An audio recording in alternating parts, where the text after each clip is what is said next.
Hello, everyone, and welcome here to Talk Daily. Hopefully, you have a great day wherever you are in the world, and let's get to it. The 2023 Toyota Highlander replaces the V6 with a 2.4 liter turbo 4.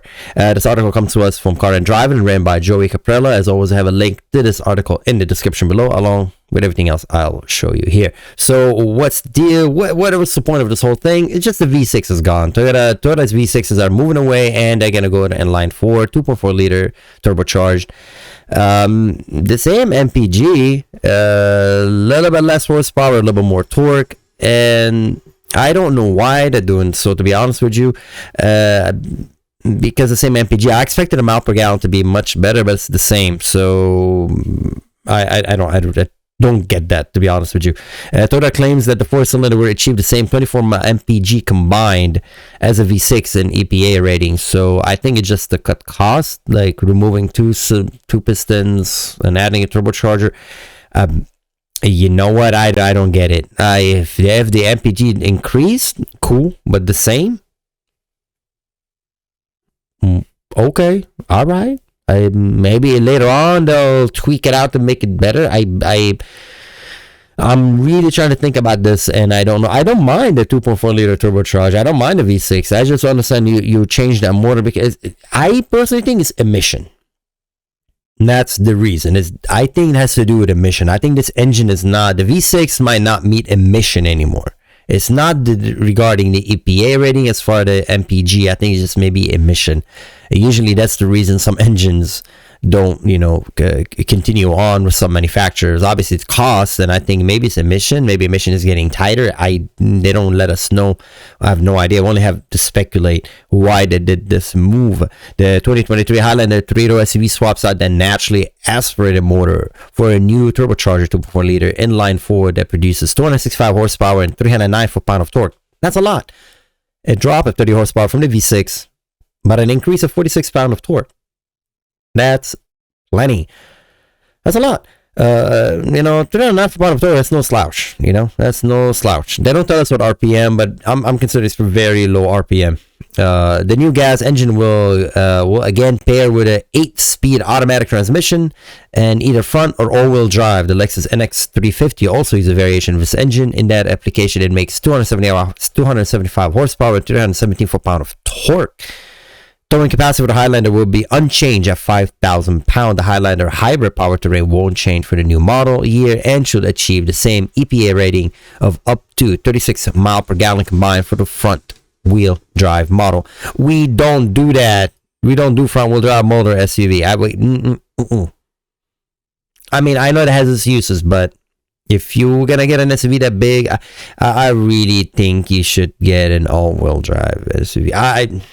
The one time I want to take it to the mountains and whatnot. That is just my opinion. What's the point of having this car and just the front wheel drive? With open differential. I mean, you're trying to save money on gas. Get yourself a different platform. In just my opinion. You do get it all wheel drive. It's far more beneficial. It retains its value also, and front wheel drive is just not. And so that number to me is kind of a. I'd rather know what is the number with the all-wheel drive engager. It's probably going to be 30. I don't know. I'm just throwing it out there. Hopefully it's not below 28.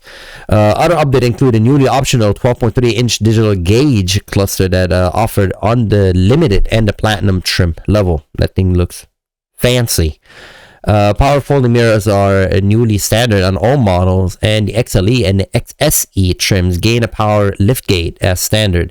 The wireless smartphone charger is moved to a more convenient spot on the dashboard, and there are some slight interior trim changes and new exterior. Toyota has yet to release the pricing for the updated Highlander, but we think it will be somewhere around the $37,000 for the L model and rises to $51,175 for the Platinum. That is extremely specific for they don't know exactly how much it's going to be.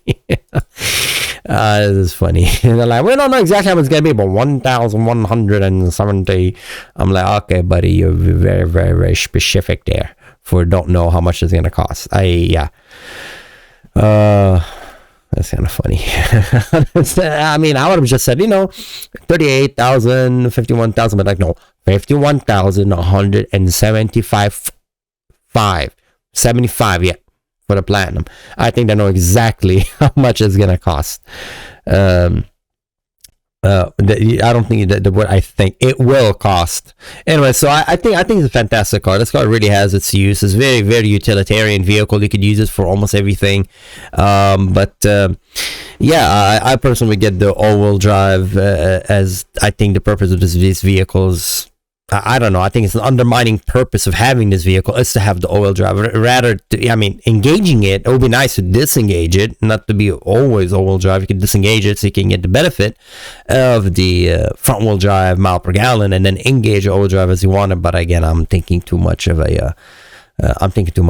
Most people just gonna get in this car and just go and commute to work. So nothing wrong with that. But I think anyway. So. Again, I don't know what the reason. I'm gonna speculate and tell you what the reason might be. Is I believe it has to do something with emission. That's the reason the V6 is moving out, because of the same mile per gallon. It's probably emission and cost. Maybe the V6 costs more to make, and the 2.5 liter inline-four, they're already making it on the Lexus. They already have that on pipeline. Why make a bespoke engine, or why continue making old technology, the V6? So. There you go. The new Highlander is going to have a 2.4 liter turbocharged, same from the Lexus, the NX, specifically the NX 350. And, hey, you like the Highlander, they continue making it. That's nice. I would just get the all-wheel drive. There's just one thing I would get. I would definitely get the hybrid, and I would get the all-wheel drive. And I know it costs more, but that's where I would go. I think the hybrid hasn't changed. The hybrid has the same engine, same powertrain. So anyways, as always, thanks for watching.